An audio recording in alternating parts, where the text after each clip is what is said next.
Hasta ahora, el enfoque de Europa para combatir esta crisis ha incluido 3 elementos: operaciones de rescate para proveer liquidez y financiamiento de gobiernos altamente endeudados para impedir una suspensión de pagos; 2, medidas de austeridad y el anuncio de la intención de emprender, el anuncio nada más, reformas estructurales en las economías con problemas; y 3, reformas anunciadas a la forma en que funciona la Unión Monetaria, ya sanciones más rigurosas a los gobiernos que no cumplen los límites de endeudamiento y una más estrecha coordinación de políticas fiscales. Estas medidas no han sido suficientes, no han sido convincentes y los problemas estructurales no se han abordado. La crisis no es estrictamente de liquidez. En el fondo, los inversionistas no están convencidos de que los países más afectados sean funcionales o competitivos en comparación con los países más fuertes de Europa e incluso con los mercados emergentes más atractivos.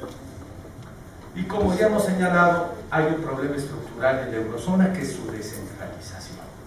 En estas condiciones, nadie está convencido que las nuevas reglas de manera financiero se puedan aplicar. Y aquí se está empezando a plantear la verdadera solución para algunos, que es la llamada unión fiscal. La gran pregunta es si los países integrantes de la eurozona estarán dispuestos a una concesión tan fuerte en su soberanía. Y aquí las opiniones se dividen. De un lado, los euroescépticos, que ha habido euroescépticos siempre, ven en la crisis el inicio del fin del proyecto comunitario. Y del otro lado, los europeístas sostienen que la crisis solamente se puede resolver profundizando el proceso de integración. Se ha planteado la salida de la zona de Grecia de la zona del euro. No tenemos tiempo para analizarlo, pero los aspectos de esta salida en un contexto económico tan vulnerable creo que no han sido evaluados con precisión. Además, independientemente de los efectos de esta medida en Atenas, la salida de Grecia no aísla el problema del resto de los países de la eurozona, a pesar de la barrera de protección que está intentando crearse. Por último, no es esta costosa decisión un sustituto a la necesidad de emprender las reformas estructurales. En la coyuntura actual, creo francamente que no es posible hacer predicciones definitivas, pero sí unos comentarios finales. Les he ofrecido, como les dije a ustedes, una visión panorámica. Solamente desde un gran angular, una visión de gran angular, puede juzgarse lo que está pasando en Europa.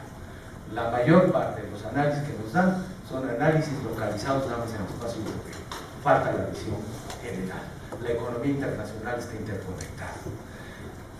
Primero, los problemas que afectan a la eurozona no pueden ser vistos en forma separada del entorno económico internacional. El reto que enfrenta Europa va más allá del euro y tiene mucho que ver con la globalización y un mundo más competitivo a escala internacional, en que se han reducido las ventajas tradicionales en materia tecnológica y en la producción industrial de que Europa disfrutó por décadas.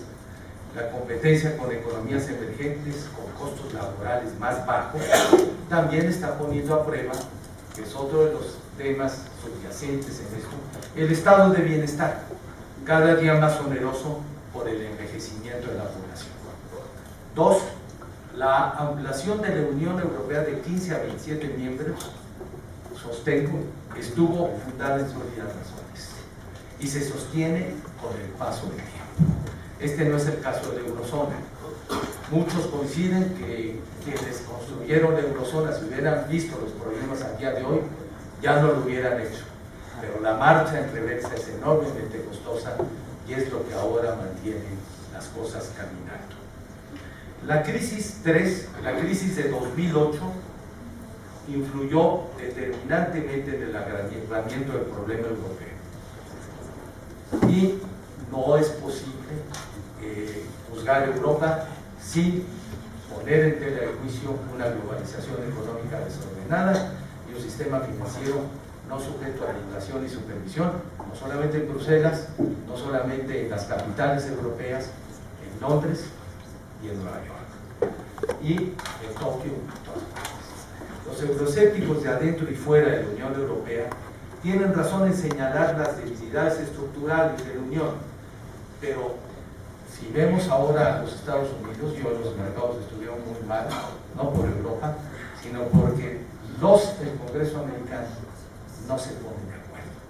Y ahora en Washington empieza a plantearse la discusión si su sistema político está resultando ya funcional a las luces de los desafíos en Estados Unidos.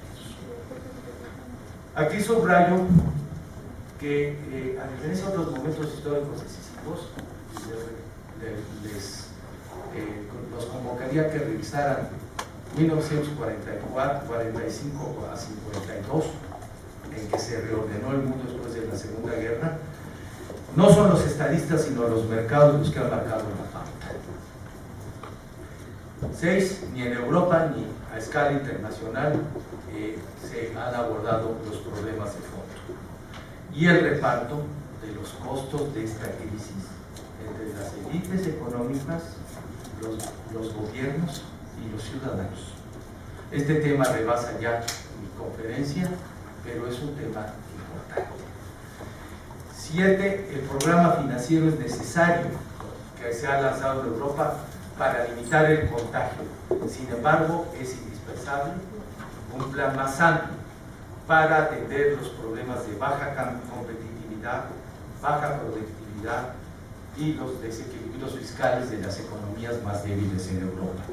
8, las medidas de austeridad por sí solas no van a resolver las profundas diferencias en los niveles de desarrollo, y además las altas tasas de desempleo y las reducciones drásticas de los beneficios sociales están creando un escenario combustible para un posible conflicto social.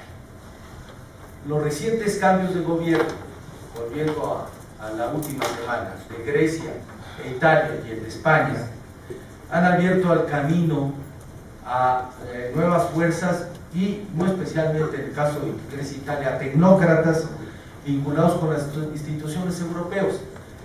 Esto nos anuncia que prevalece en Grecia y en Italia, y también en España, la decisión de hacer los esfuerzos necesarios para mantenerse en la eurozona. Incluso sin Berlusconi, consideran los expertos que se mejoran las condiciones y que la economía en Italia, en Roma, porque la economía italiana, su deuda es alta pero estable, no sufrió una burbuja de vivienda ni los efectos de la misma en su sistema financiero. La tasa de ahorro no es mala y, sin tomar en cuenta el pago de intereses, cuenta con un superávit fiscal. Entonces, consideran los expertos que en una mejor atmósfera, con el respaldo debido al Banco Europeo, Italia pudiera estabilizarse.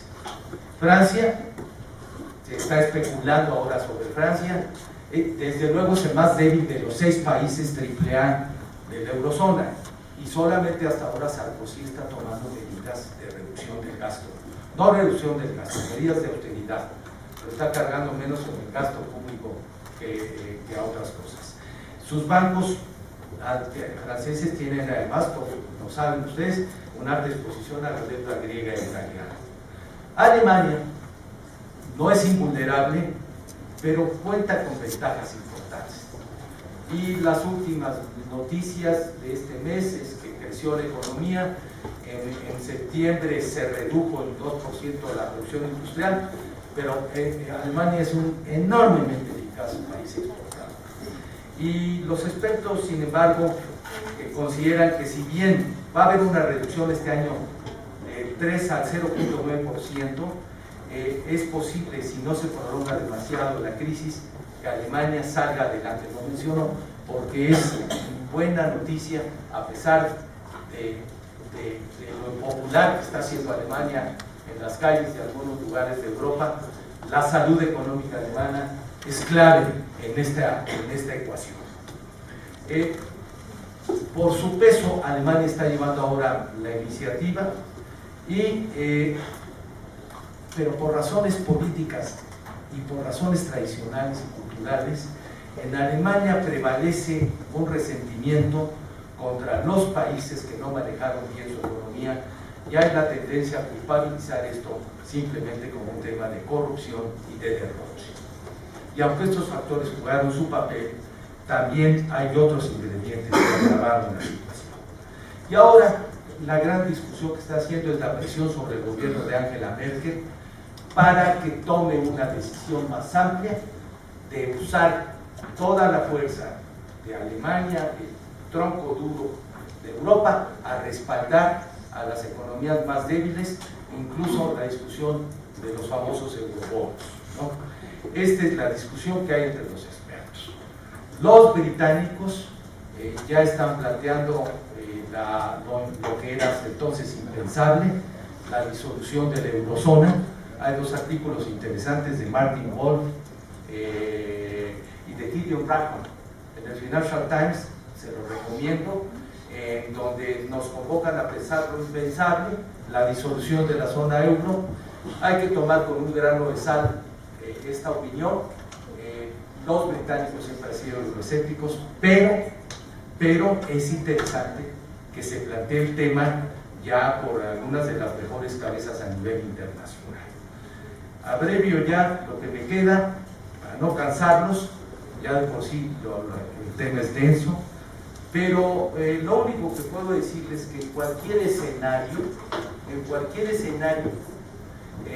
tomará tiempo el saneamiento de los países europeos más afectados y la recuperación del crecimiento en general. No hay a la vuelta de la esquina, y esto lo subrayo, ni en Bruselas, ni en Berlín, ni en París, ni en Londres, ni en Nueva York, ni en Washington, recetas milagrosas.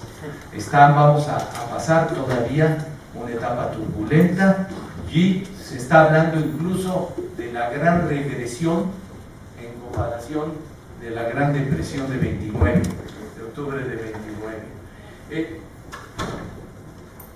Como un convencido europeísta, yo creo que es enormemente importante que Europa salga adelante de esta crisis, reformando su eurozona, es decir, profundizando o reduciéndola, pero es fundamental que los importantes avances logrados por la Unión Europea en el espacio comunitario, en otros campos, su espacio económico común, sus enormes, importantísimas tareas de cooperación y de acción política conjuntas, se mantengan intocadas.